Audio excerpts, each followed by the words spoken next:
السلام علیکم ناظرین، میں ہوں آپ کا میزبان سمیع ابراہیم۔ آئیے پہلے ایک نظر آج کی ٹاپ سٹوریز پر۔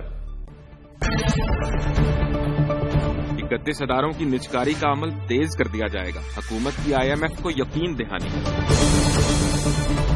آصف علی زرداری کل احتساب عدالت میں پیش ہوں گے۔ جنوری کے آخر تک مشرف ملک سے باہر چلے جائیں گے، امریکی اخبار کا دعویٰ۔ حکومت جب آئی نواز شریف صاحب کی تو انہوں نے اپنی ترجیحات کا اعلان کیا، جس میں نواز شریف صاحب نے کہا کہ تقریباً 500 ارب روپے نیشنل ایکسچیکر کے جا رہے ہیں ان اداروں کے لیے جو ایک بوجھ بن چکے ہیں، جو خسارے میں ہیں، ان کو پرائیویٹائز کر دیا جائے گا۔ حکومت کے پاس جو لسٹ ہے اس کے مطابق 60 سے زائد ایسے ادارے ہیں جن کی نجکاری کی جائے گی، لیکن 31 یا 32 ادارے جو ہیں وہ ترجیحی بنیادوں پر ان کی نجکاری کی جائے گی۔ اور اب آج جو بورڈ کا اجلاس تھا اس میں یہ فیصلہ کیا گیا کہ 3 ادارے فوری طور پر ان کی نجکاری کی جائے گی، جن میں پاکستان انٹرنیشنل ایئر لائنز ہے، جس میں نیشنل پاور کنسٹرکشن کمپنی اور ہیوی الیکٹریکل کمپلیکس ہے۔ یہ فیصلہ کیا گیا ہے PIA کے 26% شیئرز بیچ دیے جائیں گے ایک اسٹریٹجک پارٹنر کو، لیکن PIA کا کنٹرول اس پارٹی کو دے دیا جائے گا جو یہ 26% جس کے پاس حصص ہوں گے۔ ناظرین، یہ اس موضوع پر آج ہم گفتگو کریں گے۔ ہمیں جوائن کیا ہے جناب قمر زمان قاہرہ نے، ڈاکٹر لال خان بھی ہمارے ساتھ ہیں۔ سرمایہ جو بورڈ کے پرائیویٹائزیشن بورڈ کے چیئرمین جناب زبیر عمر، انہوں نے ہم سے کمٹ کیا تھا کہ وہ ہمارے پروگرام میں آئیں گے، لیکن اب ان کا سٹاف یہ کہہ رہا ہے کہ وہ کسی میٹنگ میں مصروف ہیں اور اس لیے وہ اس پروگرام میں شرکت نہیں کر سکتے۔ قاہرہ صاحب، PIA کی نجکاری کی بات ہو رہی ہے، ہزاروں ملازمین ہیں، وہ جلسے جلوس بھی اس سے پہلے کر چکے ہیں، آپ کی پارٹی کا بھی یہ موقف ہے اور بظاہر ایسا لگ رہا ہے کہ جو IMF کو حکومت نے ایک شیڈیول جو IMF نے دیا ہے حکومت کو، اس کے مطابق مارچ تک یہ انہوں نے پروسیس کمپلیٹ کرنا ہے۔ سمیع صاحب، یہ بڑی عجیب بات ہے۔ مسلم لیگ کی گورنمنٹ جب بھی آتی ہے، ان کا کام صرف سرمایہ داروں کو فیسیلیٹیٹ کرنا ہوتا ہے۔ وہ ادارے جو پروفیٹیبل ہیں یا ہو سکتے ہیں، ان اداروں کو اپنے پیاروں میں بندر بانٹ ان کی ہوتی ہے، اور آج بھی ان کے ساتھ وہی لوگ ہیں اور اس کے پیچھے انویسٹر بھی وہی ہے۔ الٹیمیٹلی یہ باتیں اب کھل کے سامنے آ رہی ہیں۔ ہم نے پہلے دن سے کہا تھا یہ اسٹریٹجک سیل کا جو کانسیپٹ ہے نا جی، کہ آپ اسمال شیئر ہولڈنگ کے ساتھ آپ اس کو ٹوٹل کنٹرول دے دیتے ہیں۔ آپ نے PTCL دیا تھا، اگر PTCL آپ نے ایک غیر ملکی کمپنی کے حوالے کیا تو اس ملک کے اندر جس قدر گرے ٹریفک آئی ہے، جس میں بہت سارے لوگ شامل ہیں، وہ کمپنیوں کے اوپر بہت سارے سوالات ہیں۔ اس کمپنی نے بھی نہ تو صرف اپنی سیل پروسیڈز ابھی تک نہیں دی جو ان کے 26% شیئرز کی آنی تھی یا جتنا بھی ان کا شیئر ہے، اور دوسرا یہ ہے کہ انہوں نے آج تک گورنمنٹ کو جو ان کا پروفٹ ہے وہ ڈکریز ہو گیا ہے، وہ میکسیمم اپنا جو انلیگل پروفٹس ہیں وہ انہوں نے ریز کیے ہیں، انہوں نے اپنی دوسری کمپنیز کھڑی کی ہیں، ان کے ذریعے وہ پروفٹ کما رہے ہیں۔ کیوں؟ مسلم لیگ جب الیکشن میں گئی تھی تو مسلم لیگ نے یہ وعدہ کیا تھا اور ہمیں جو الزام دیے گئے تھے وہ یہ تھا کہ ان کی ٹیم بڑی نالائق ہے، ہم ان اداروں میں ایک اچھی اور ایفیشینٹ ٹیم دیں گے، بہتر جو میرٹ کے اوپر لوگ لے کے آئیں گے اور ان اداروں کو پروفیٹیبل بنائیں گے، اور پھر پروفیٹیبل بنا کے ان کو ہم سیل کریں گے۔ اگر آپ نے PIA کے ذمے جو تمام قرضہ ہے وہ فیڈرل گورنمنٹ نے خود اپنے طور پر ٹیک اوور کرنا ہے اس کو، تو پھر 26% شیئر کیوں؟ پھر آپ کیوں ایک خاص شیئر دینے کے بعد، تھوڑی سی انویسٹمنٹ کرانے کے بعد آپ ٹوٹل ملکیت یا ٹوٹل انضام اس کمپنی کے حوالے کر رہے ہیں؟ اور وہ ایک لمبے عرصے کے لیے ہوں گے، تھوڑے سے عرصے کے لیے نہیں۔ پھر پرائیویٹ سیکٹر سے وہ اپنے شیئر بارو کریں گے اور اپنی شیئر ہولڈنگ کو اور بڑھا لیں گے، یا اگر ڈائریکٹلی نہیں کریں گے، جو ایک اور ٹیکنیک ہوتی ہے کہ ڈائریکٹلی اگر کوئی کنٹرول کا اوپر شرط بھی ہے تو ایک تھرڈ پارٹی کے ذریعے ایک تھرڈ کمپنی کھڑی کر دی جاتی ہے اور وہ شیئر پرچیز کر لیتے ہیں۔ PIA کے پاس ایک بہت بڑا ادارہ، بہت بڑا ایسٹ ہے، یقیناً لاس میں ہے، اس کو بہتر کنٹرول ہونا چاہیے، لیکن مسلم لیگ کو اپنے منشور کے مطابق یہاں بہتر ٹیم لانے کی ضرورت تھی، اور اگر یہی کرنا تھا تو پھر اس کے فلیٹ میں نئے طیارے کیوں شامل کیے گئے؟ کیوں اس کے لیے اپنے مستقبل کے لیے پرچیزز کے بندوبست کیے؟ کیوں اپنے پہلے ویٹ لیز کے اوپر طیارے لیے؟ آپ کو چاہیے تھا کہ آپ امیڈیٹلی یہ 26% شیئر کا فیصلہ کرتے اور یہ ٹرانسپیرنٹلی کرتے۔ یہ اس کے اوپر بہت سارے سوال ہیں کہ یہ اپنے پیاروں میں تقسیم کرنے والے پروگرام ہے۔ قاہرہ صاحب ہمارے ساتھ رہیے، یہ بڑا اہم نقطہ ہے جو اٹھایا قاہرہ صاحب نے کہ اس کی جو پرائیویٹائزیشن ہوگی اس کے حوالے سے بڑے سوالات ہوں گے، اور پھر منشور میں مسلم لیگ نون کے یہ تھا کہ وہ بہتر مینجمنٹ ٹیم لائے گی اور ان اداروں کی کارکردگی کو بہتر بنائے گی۔ انہی سوالات کے جواب کے لیے ہم نے زبیر عمر صاحب سے کو پروگرام میں دعوت دی تھی۔ ناظرین آپ یہ سیٹ اپ دیکھ سکتے ہیں, ان کے لیے سب لگایا گیا ہے, چیئر بھی پڑی ہے ان کے انتظار میں. انہوں نے پرومس بھی کیا تھا, لیکن اب یہ بتایا جا رہا ہے کہ وہ کسی میٹنگ میں ہے اور وہ یہاں پر ان سوالات کا جواب دینے کے لیے موجود نہیں ہوں گی. میں چلتا ہوں ڈاکٹر لال خان کی جانب جو ہمارے ساتھ موجود ہیں. لال صاحب کی طرف جانے سے پہلے جی قاہرہ صاحب آپ کچھ کہنا چاہ رہے ہیں؟ یہاں پہ چھوٹی سی بات, ڈاکٹر صاحب اس پہ زیادہ بہتر بات کریں گے, وہ ہمارے بھی استاد ہیں. یہ پی ٹی سی ایل جو ہے, پی ٹی سی ایل کی سیل آپ کی اسٹریٹجک سیل ہوئی ہے, اسٹریٹجک سیل آپ کے سامنے ہے. اس اسٹریٹجک سیل میں اس ملک کے مزدور کے ساتھ کیا ہوا؟ ایک طرف تو وہ ادارہ نیچے گیا ہے, اس کی پروفیٹیبلٹی نیچے گئی ہے, اس کے ایسٹس اس کے پورے ملک کے اندر ڈاؤن گئے ہیں, انہوں نے پیمنٹ اپنی نہیں کی, اور جتنی زیادہ انہوں نے اسٹاف کرٹیلمنٹ کی ہے, یونین کے ساتھ جو کچھ انہوں نے کیا, مزدور کو جو حقوق آپ کے آئین نے دیے ان کو بھی ڈینائی کیا گیا. آپ کیا یہی کرنے والے ہیں؟ اچھا ڈاکٹر لال صاحب یہ بیان کیجیے گا کہ جو مسلم لیگ نون ہے یہ سرمایہ داروں کی قیادت ہے اس جماعت کی, اور وہ اپنے کاروباروں میں بہت کامیاب ہیں, سکسیسفل ہیں, لیکن جب بھی کسی حکومتی ادارے کی سربراہی ان کو دی جاتی ہے تو اس ادارے کی پرفارمنس بہتر نہیں ہوتی. اس پر کامنٹ کیجیے گا اور یہ بیان کیجیے گا کہ یہ جو پرائیویٹائزیشن کا تجربہ تھا پوری دنیا میں, اس کے کیا نتائج نکل رہے ہیں؟ دیکھیں سمیع صاحب, بیسیکلی یہ سرمایہ داروں کی روایتی پارٹی ہے مسلم لیگ. یہ 1906 میں ایک سرمایہ دار نے بنائی تھی اور آج تک یہی طبقہ اس پر حاوی ہے, اور یہ جب بھی اقتدار میں آئیں گے تو یہ کھل کے اس طبقاتی کشمکش اور لڑائی کو تیز کریں گے, محنت کش طبقے کے مفادات اور حقوق کو کچلنے کی کوشش کریں گے. اس لیے پہلے تو کوئی حیرانگی کی بات نہیں ہوا ہے, تو انہوں نے پرائیویٹائزیشن کرنی تھی, کریں گے. لیکن سوال یہ کہ privatization as a policy basically اس سسٹم کی ناکامی کی ایک اور علامت ہے. اب دیکھیں یہ جو نظام ہے سرمایہ داری جس کے تحت پرائیویٹائزیشن کے ذریعے اس کو چلانے کی کوشش کی جا رہی ہے, یہ 300-350 سال پرانا نظام ہے, اور شاید بہت تھوڑے سال رہ گئے ہیں یہ ختم ہو جائے گا. تاریخی طور پر اس بحران کا شکار نکل نہیں سکتا. اس کو چلانے کے دو بنیادی طریقہ کار تھے. ایک جو کینشینزم تھا کہ ریاست جو ہے وہ انفراسٹرکچر کو, منرلز کو, را مٹیریلز کو اور بڑے اداروں کو کنٹرول کرے, اور سوشل بیس تھے جس میں لوگوں میں اتنی اصلاحات کی جائیں, لوگوں میں اتنی پیسہ دیا جائے کہ وہ ایک ڈیمانڈ سائڈ اکنامکس کو ڈیولپ کرے. اب یہ پالیسی 1974 تک ویسٹ میں بہت کامیاب رہی, لیکن جاپان میں بہت کامیاب رہی, لیکن اس پر یہ کولیپس ہو گئی. پھر اس کے بعد ریگنامکس یا تھیچرزم یا ٹرکل ڈاؤن اکنامکس کے تحت سرمایہ داری کا قدیم طریقہ استعمال کیا گیا جو 1860 کی دہائی کا طریقہ کار ہے, جس میں یہ کہ ہر چیز منافع کی شرح بڑھانے کے لیے ہر چیز فروخت کر دو سرمایہ داروں کو, وہ پانی سے لے کر جیلوں تک کا کاروبار سنبھال لیں تاکہ ان میں سے ہر طرف سے ان کو منافع ملے. وہ منافع اتنا ہو کہ اس میں سے کچھ قطرے وہ نیچے پھینکے, جس کی وجہ سے اس معیشت کو کائی ٹرکل ڈاؤن اکنامکس ہے. لیکن پاکستان میں یہ جو پرائیویٹائزیشن کرنے جا رہے ہیں اس سے نہ ملک کے ڈیٹس ہوتے ہیں. پچھلی گورنمنٹ جو نواز لیگ کی تھی انہوں نے جو پرائیویٹائزیشن کی تھی اس وقت $3.5 ارب کا قرضہ تھا, نہ ان سے قرضوں کی ادائیگی یہ جو 70 ارب کے قریب قرضے ہو رہے ہیں نہ وہ ہو سکے گی, اور جو مقاصد یہ بیان کر رہے ہیں اس میں سے کوئی مقصد پورا نہیں ہوگا.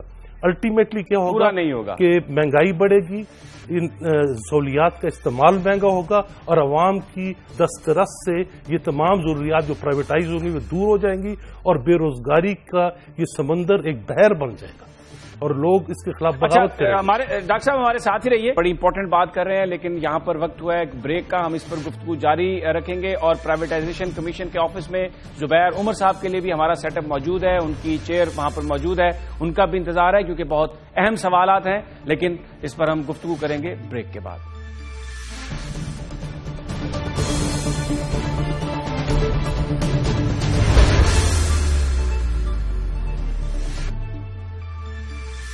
Welcome back. ہم بات کر رہے ہیں پرائیویٹائزیشن کی.